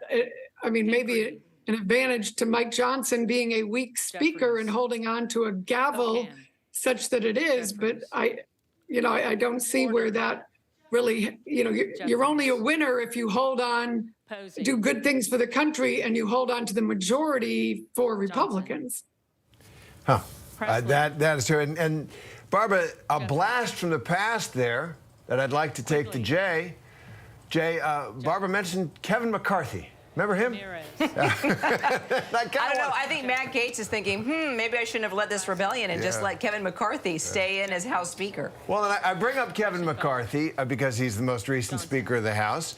And to you, Jay, the Kevin McCarthy, correct me if I'm wrong, but he became Speaker, and one of the problems he had as Speaker, it struck me, you're on the scene there, he tried to be all things to all people, and he ended up with a lot of people not trusting him. Right, including the President of the United States. And he made promises that he didn't fulfill. Right. I think that was the book on him. I don't know if it was accurate, but I'm asking about the relationship that Mike Johnson's going to have with President Biden. Is there? I mean, he's a different character altogether. He's more ideological, right? A Republican Study Committee, more committed to that end of the political spectrum. Cast your mind forward a little bit. How did Joe Biden and Mike Johnson get along? Well, first and foremost, you really hit on something that a lot of Republicans talk about up here on Capitol Hill, which is trust. And you even heard Elise Stefanik mention it in the speech in which she nominated Mike Johnson. She quoted another lawmaker in saying that trust amongst House Republicans was frayed. Republicans, and it even predates McCarthy's ouster, have had a really hard time trusting each other. And it's because their ranks are so slim, right? So if you just have 5 Republicans opposing anything because of their majority, majority and the numbers in their majority, it throws any legislation into chaos. It was just 8 Republicans who got together and voted with all the Democrats to out Kevin McCarthy. And so right now, there's a very high level of distrust amongst the House Republican Conference. And what Mike Johnson's going to have to do is try to repair that. And when you ask about a potential relationship that he would have with President Biden, he'd have to straddle that relationship with President Biden and whatever conversations they have, in addition to making sure that he maintains a strong relationship with the hardline conservatives in his party, many of whom got together 22 days ago to say that they didn't like the deal that Kevin McCarthy struck with President Biden in doing that temporary measure to keep the government open, and they moved to oust Kevin McCarthy. And that's a really difficult position to be in if you're Mike Johnson. And there's also a few other things complicating that relationship between Mike Johnson and President Biden, one of which is, of course, Mike Johnson's notable and high-profile role in former President Trump's attempts to overturn the results of the 2020 election. As we've discussed all afternoon, he was prominent in the effort to get lawmakers to sign on to an amicus brief to the Supreme Court to support Texas's lawsuit that would have tossed out votes in key battleground states and given the election to former President Trump. He also voted on January 6th to overturn the results of the 2020 election. He and 146 other Republicans did that. That's one factor weighing on any potential relationship we'll have with President Biden. The other factor that's a little bit more recent than that is that Mike Johnson has been has played a vocal role in the House's investigations into Hunter Biden.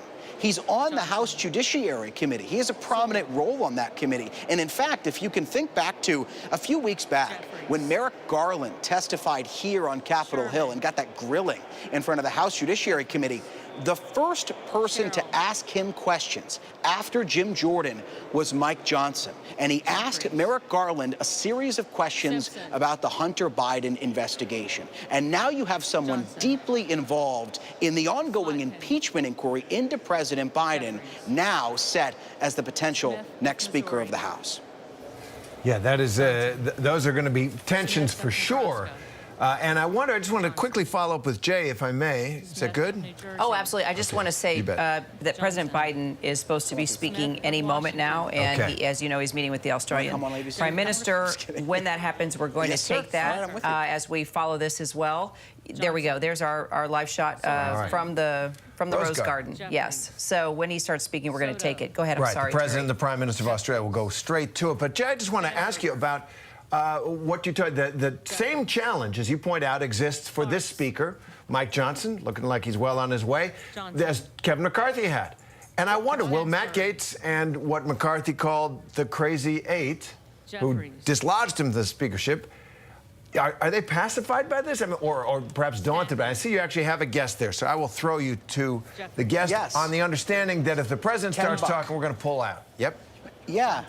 So if you guys can hear me, this is Ken Buck, Congressman of Colorado. He was a part of the 8 that voted to oust Kevin McCarthy, and then you were one of the holdout votes in Jim Jordan's bid to become the Speaker. And Terry, forgive me for just pulling the Congressman in here, but he was walking by, and you can't let Ken Buck go by without asking him a question. And to your point about unity, Terry, I wanted to turn that to the Congressman. So we were just talking about the task at hand for Mike Johnson if he becomes the Speaker, which he appears on track to do, in terms of unifying the conference. The conference is fractured. Can he pull that off, and can he pull it off quickly? Are you concerned at all about where the conference is right now? I'm concerned because we've had 3 weeks of very difficult discussions, but obviously Mike is doing the job that he needs to do initially, and that is to get at least 217 votes to bring the speakership into fold. And I think that when we start talking about the top line number for appropriations bills, when we start talking about the continuing resolution that we're going to be facing in another whatever it is, 21 days. When we talk about the funding package for Israel, Ukraine, the border, I think all those things are really we're going to have some momentum coming out of this vote to deal with those issues. Is it, two more questions for you, actually, but is Mike Johnson's nomination somewhat a product of just lawmakers just being tired? I mean, 3 weeks, 4 different Speaker nominees, Could he capture this without how long this took the conference to get here? I don't think he could. What Mike brought was he has a great personality. He doesn't make enemies, and so he didn't have a block of people that were opposed to him. He is somebody that builds coalitions, and I think he has a personality that he'll do a great job with high energy for fundraising. So when you take all those factors together, I think Mike was the right person. But there were people in line that, Scalise and Jordan and Emmer had all worked to the point of getting a shot at Speaker. Congressman, thank you so much. We have your colleague Pete Sessions on the phone. We're going to go to him now, if you don't mind. I hate to bump you for Congressman Sessions. That's okay. Thank you, sir, for your time. I appreciate it. Thank you. Hey, feel free to keep Congressman Buck with you. He may want to weigh in. Congressman Sessions, we appreciate you getting on the phone with us. I know you just voted for Mike Johnson. Let me start there. You were a candidate for House Speaker. You talked to us when you threw your hat in the ring. That didn't work out. You rallied around Johnson. Tell us why you think Mike Johnson should be House Speaker. Well, Mike will be House Speaker. Mike is more than a consensus builder. He is a consensus kind of person, and Mike recognizes that he has fresh eyes at much of the things rather than in the serious decision-making that the other, what I would call top four, made. When they make these decisions that they have made with Speaker McCarthy, some of those decisions were second-guessed. They were looked at differently. They were late in deliverance, and they actually caused his downfall. And so I think having Mike Johnson there, Mike is very aware of who he is. He knows the time. He also recognizes, perhaps more than anything, he can take on a whole range of activities differently than I think the others did. One of them would be the issue of Ukraine. Ukraine was an issue that all the others said, well, we'll just have to separate that and make two votes. I've stood up and said, and I think he has said the same thing or will adapt the same thing, that is, we need to put Israel, Ukraine, and the funding of the Texas border onto the same bill, onto the same vote, and then build a consensus, not work against it. Mike just got elected. And yeah, Mike does now. That's right. That's a good. Well, actually, I see that he is still at 209 on our tally. So he needs 215, but he looks well on his way, not a single opposing vote. And Congressman, it sounds from what you're saying that it is a matter of trust, that this man is trusted perhaps in a way that Kevin McCarthy wasn't and some of the others weren't. And the tellers deserve. Well, I think trust is one thing, but really a different way to get at ideas. Instead of devising a plan that offers some bit of dividing our conference, they need to bring them together. This is what I did at the Rules Committee, where we didn't put 50 amendments out there designed to help one side or against another. It was done to help the team. And then you bring an agenda together as opposed to a confrontation or a fight. We had to go from fight to fix. Congressman, let me ask you, though. Johnson was a leader in the fight to overturn the election and subvert democracy, basically. How can you trust a House Speaker who is still standing up saying that the election was rigged? Jeffries. Well, that could be a popular view, Kara, but I think that one of the viewpoints is that we'd like to have a discussion and have the states relook at it. That's old news now. What has Mike done since then? I don't think that Mike has done anything to push that ball down the road. When you say relook at that, as in, what do you mean by that? I think we all remember that Pennsylvania and Arizona were highly contentious. And if the facts of the case supported as the outcome that is there, then why not send it back to those states 2 or 3 days, 20 days before the final election tallies had to be decided on the 20th, and the electors get together and let the states relook at what they had sent us 3 days after the election. So what happened in November, by December, became an argument. Right. And Well, in January, they were in an argument. So it would just clear the air. We've done that in the past, as in Gore v. Bush. All right, so we are, thank you, Congressman. We're going to go now to the White House where the president is speaking with David Muir. Now reporting, David Muir. Good afternoon. We're coming on the air at this hour because after 22 days, the House finally has a new speaker, ending an historic and chaotic, bitter chapter on Capitol Hill.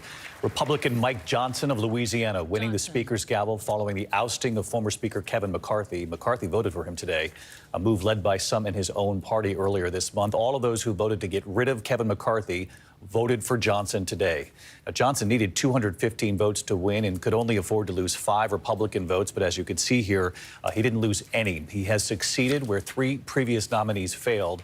Steve Scalise, Jim Jordan, and Tom Emmer, just yesterday nominated, was forced to step aside hours later after not gaining enough support, and most notably when Donald Trump said that he should not be Speaker of the House. The sharply divided Republican Party trying to project unity today, creating a photo op showing them rallying around Johnson overnight following a closed-door meeting.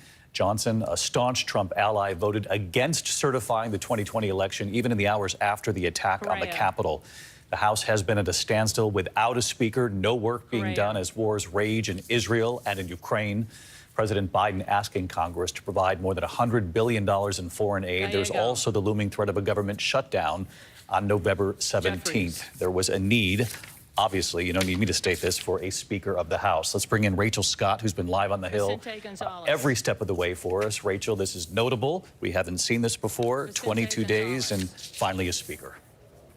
David, a little-known Republican from Louisiana was able to do what several nominees, candidates, and even members of Republican leadership were not able to do, and that was unite the Republican Party and elect a Speaker of the House. You mentioned it, but all 8 of those Republicans that voted to oust Kevin McCarthy from the Speaker's office just 3 weeks ago got in line and did support Johnson to become the next Speaker of the House. But make no mistake about it, this is a conference that is still bitterly divided, and there are major challenges ahead. The deadline to fund the government right before Thanksgiving. You have the president's request for additional aid to both Ukraine and Israel. So far, Johnson has not said whether or not he supports that package, and he'll be walking into the Speaker's office with far less experience than his predecessors. In fact, he has the least amount of experience than any speaker in 140 years, David. Stick with us here, Rachel, while we listen to the room here on the House floor.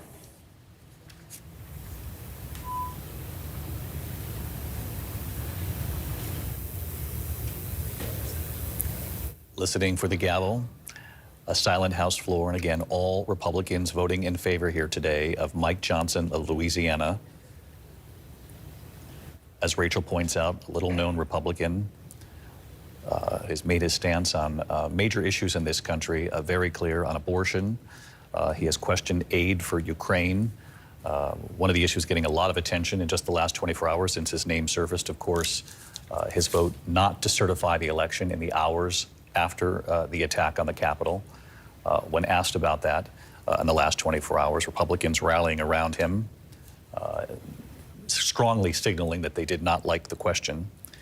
Governor Chris Christie, obviously presidential candidate, said of this nominee, he's wrong when it comes to not certifying the election, but you know, we need the Speaker of the House, and we've had election deniers as nominees. We've had non-election deniers as nominees, and none of them have been able to get to 217 votes. We can continue, this is what Chris Christie said, to have the false elections denying argument. It will continue to happen, but I just am happy, as I said, that it appears we're going to pick someone who might not be my choice, but that's okay.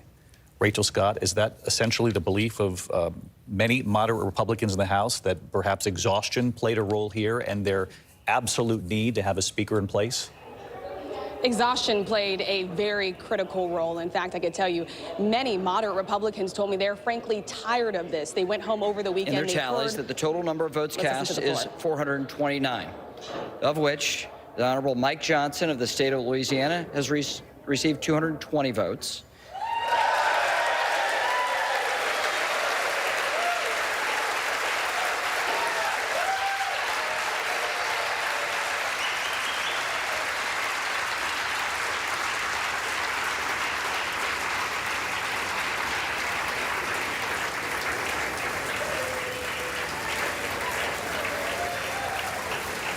And the Honorable Hakeem Jeffries of the state of New York has received 209 votes.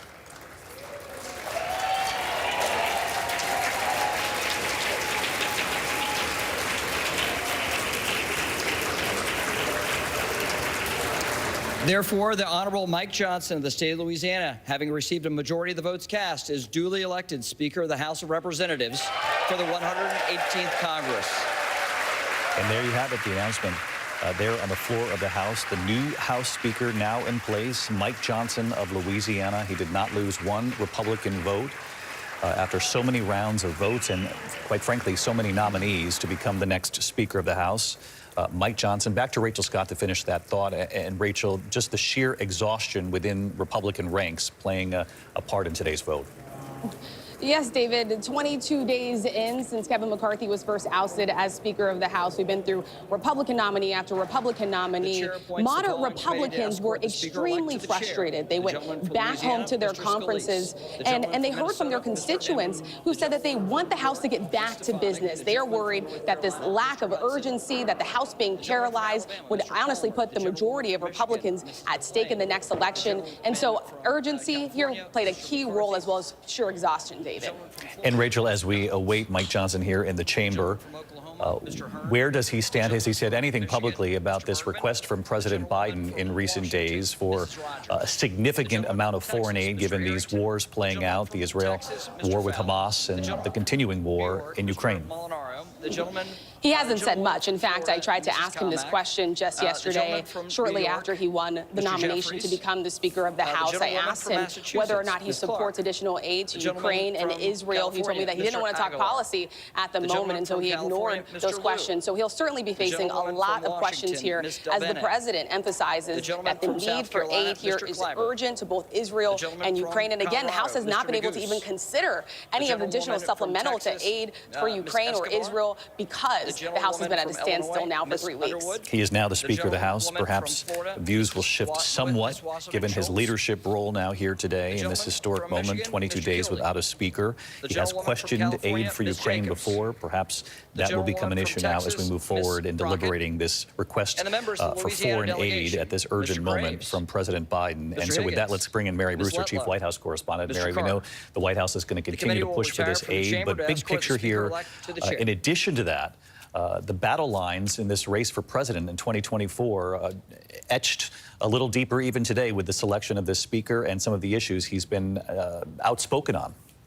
Absolutely, David. Look, the Speaker of the House will now have a huge impact and sway over what gets done here in Washington, what both parties are going to be able to accomplish, what of the president's remaining agenda can get done, just as voters are starting to take a close look and we head into this critical election year. You mentioned those immediate, pressing, very big challenges, including this upwards of $100 billion foreign aid package that the president is after. We know that Johnson has voted against additional funding for Ukraine in the past. What will he do going forward? And of course, the immediate need to fund the government. They have just a few weeks to avoid another government shutdown. Johnson has suggested he's open to a short-term spending deal. Lots of questions about what exactly that looks like. But when you take a step back, you have had 22 days, 14 candidates, 4 nominees, multiple votes.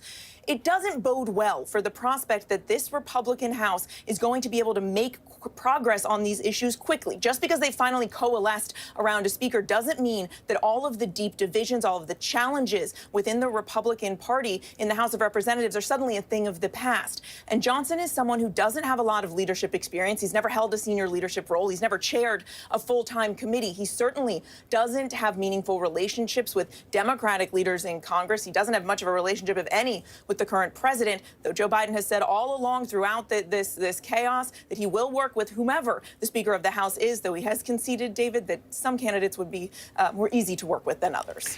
One other point, though, Mary, involves obviously who President Biden could very well be up against in this race for the White House again, the former president, Donald Trump.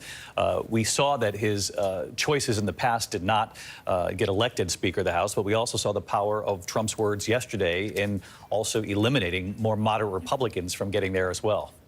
Yeah, Donald Trump single-handedly torpedoed Tom Emmer, accusing him of being a Republican in name only. You have seen this back and forth going on with Republicans, nominating someone who is more far-right, someone who has Donald Trump's support, then a more moderate candidate, back and forth, all it does, David, is show Donald Trump's continued hold, really his iron grip over so many in the Republican Party and the sway that he still has. And now, of course, you have someone who has backed Donald Trump, one of his close allies, someone who fought to overturn the results of the 2020 election, now in control of the Republican House.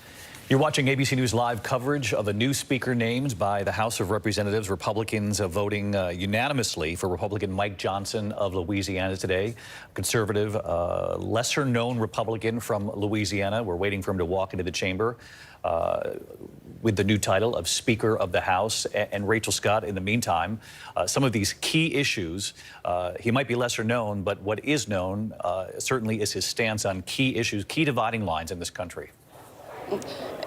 Exactly, David. So we know that he objected voting to overturn the results of the 2020 election, for starters. I tried pressing him on whether he stands by that vote just yesterday, and he ignored the questions. We know that he is a staunch supporter against abortion rights. So he does support a 15-week nationwide abortion ban with a few exceptions, including rape, incest, and life to save the mother's life. And we also know that he has opposed Ukraine funding in the past, and that is going to be a critical issue that's going to come to the forefront in just a matter of days that he will have to figure out with his conference as they start to consider the president's supplemental request for additional aid to both Israel and Ukraine. I can tell you that a growing number of Republicans here on Capitol Hill are very skeptical about providing billions of dollars in more funding to Ukraine. They believe that should be brought up separately, that it shouldn't be considered or tied together with additional funding to Israel. And so he will still face these very same challenges that you saw from former Speaker of the House, Kevin McCarthy, with trying to unite his conference around a possible supplemental and additional aid to Ukraine. But not only that, but also government funding as well. We know that some Republicans are opposed to any sort of short-term deal, and so now he's going to have to hash that out with his conference. Do we know what his relationship is with more moderate Republicans, Rachel? At this point, David, I could tell you that he does have a pretty good relationship, a cordial relationship with moderate Republicans. But again, this is not someone that has been in the driver's seat, driving any sort of policy decisions or hashing out or brokering any deals. And that is going to be key here. Even over on the Senate side today, you had some Senate Republicans that were joking that they had to Google his name. And this is the incoming Speaker of the House. This is the person that's going to be the second in line to the presidency. And so he is going to face some initial challenges here with even just reaching across to his own conference, trying to work with more moderate members of his own party, but also over in the Senate as well, so that Republicans present a unified stance when it comes to considering additional aid to Ukraine, Israel, and as well as that government funding package. All right, Rachel Scott on the Hill, as she has been for the last several weeks, as we have all witnessed as a country, this battle over who the next speaker would be. And Republicans have voted in the House just moments ago to elect Mike Johnson of Louisiana, conservative Republican, to be their next Speaker of the House, unanimously supporting him. There was not one Republican who dissented. And of note, the 8 Republicans who worked to oust Kevin McCarthy as Speaker of the House, all voting for Mike Johnson here late today. And as you heard from Rachel and from Mary, the dividing lines on some of these key issues become an immediate part of this story moving forward, particularly the immediate concern from the White House over this foreign aid for Israel and the war against Hamas, because part of that request involves money for Ukraine as well. And we know that Mike Johnson has questioned aid for Ukraine in the past. Whether or not that becomes an issue for him now as Speaker of the House, we'll be watching very closely, in addition to some of the other large issues as we enter this race for the White House in 2024, in particular his anti-abortion rights stance, not just at the state level, but at the national level. That also becomes something that will be reported out in the days and weeks to come. Our coverage of the new speaker will continue on ABC News Live, abcnews.com, and of course, I'll be back with the entire team. My thanks to Rachel and Mary, and we'll see you later for World News Tonight. Take care. This has been a special report from ABC News. There you go. It's official. Historic. It really is on so many levels. I mean, Mike Johnson, so many people didn't even know his name, including many journalists, including the two of us, looking up who he is, a newbie, really, to the House. And we've been learning about him, just as all of you have been learning about him from Louisiana. No major marks on legislation, but he is the guy that everybody all the members of the GOP rallied around to nominate as House Speaker, and it worked. Exhausted? Yes, but you can't demonize someone you really don't know. That's it. If he had had his name in the ring 22 days ago when this all started, he probably wouldn't have gotten a vote. Now he's got every single Republican vote there, and as Congressman Pete Sessions, who we were talking to earlier, said, he doesn't make enemies. And in the Republican Party, there's a lot of pugilistic conservatives, right? There's a lot of guys who like to scrap and fight and tend to make enemies. And Mike Johnson, as you can see with 220 votes, combination of exhaustion and that personality trait that he's a lower key guy, and he's a person who does what he does without making enemies. And the Republicans feel they can rally around him and all work to him. Now comes the hard part, though, which is still bringing this very fractious Republican congressional caucus together. Let's go to Jay O'Brien. First to Rachel Scott, who's been on this story, of course, from the beginning. Rachel, is that the accurate description of what happened here? There was a sense of exhaustion and a sense of personality, that Mike Johnson is a guy who doesn't make enemies, and people seem to like him and trust him. Yes, all of those factors combined are the reasons why he has now done what no other Republican has been able to do for the last 3 weeks, and that is become the next Speaker of the House. Because, yes, he doesn't have that many enemies. He's only been in Congress now for 4 terms. He never actually has been in the driver's seat on any of these, major decisions trying to unify the party. So that was definitely one of them. And then the next is honestly just this sheer level of exhaustion that everyone, quite frankly, here on Capitol Hill is feeling. We have been through this week after week, nominee after nominee, and you have Republicans that went back to their districts, they heard from their constituents, and they heard that this was sending the wrong message to the rest of the nation, and they're quite frankly worried that they're going to lose the majority in 2024 if they do not come together. Rachel, thank you so much. Chief White House correspondent Mary Bruce standing by. So, Mary, here's the question. As we've all been asking ourselves, who is Mike Johnson? We've all been quick studies here. Now the even bigger question, does Joe Biden know Mike Johnson? Can they work together? What do we know about how this new House Speaker will get along with the President of the United States? Well, the president certainly knows him now, and he is going to get to know him a lot better. Look, all along throughout this fight, the president and the White House have said that Joe Biden will work with whoever the Speaker of the House is, though the president has conceded that there are obviously some candidates who he would have worked more easily with than others. He certainly doesn't have a ton in common with new Speaker Johnson.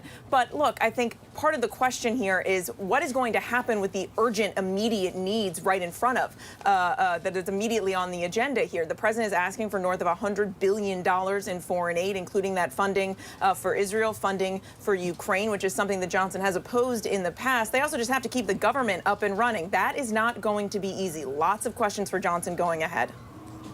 Well, let's try and get some of those questions answered and bring in Representative Pete Sessions once again, Republican of Texas, has joined us. Even when he threw his hat in the ring and was a candidate to be House Speaker, he's one of those that rallied around Mike Johnson, now the House Speaker. Congressman, thank you so much for calling back in. As all of you behind closed doors were rallying behind Mike Johnson, what have you asked him to do? First order of business. Well, the first order of business will be the resolution on Israel. The next order of business will need to be an understanding about what our schedule will be of when we would be expected to be here.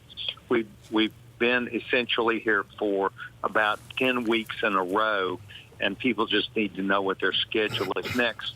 It will be an agreement on funding the government. I'm not the least bit concerned about Mike being able to professionally discuss this matter with Chuck Schumer, with that being able to discuss it with the President of the United States. And then while there may be some disagreement, winners make things win, and they come to a compromise. We believe the compromise, Pete Sessions believes Mike's compromise could be around what I said earlier, including our border with the Ukrainian border and certainly the Israeli border. And all three of those are hot topics that all need to be addressed if we're going to work together. So that's what I think it's going to look like. Would we fund the government? Yes, we fund the government. Long term, where it's a full thing. No, probably still a CR till January. Pete Sessions, appreciate you. We're going to go straight to the White House now. President Biden is holding this joint press conference, as you're well aware of, with the Australian Prime Minister. He's taking questions from reporters. Let's see if he indeed talks about House Speaker Israel. Let's see. One or two more, huh? Joey, look, we have had troops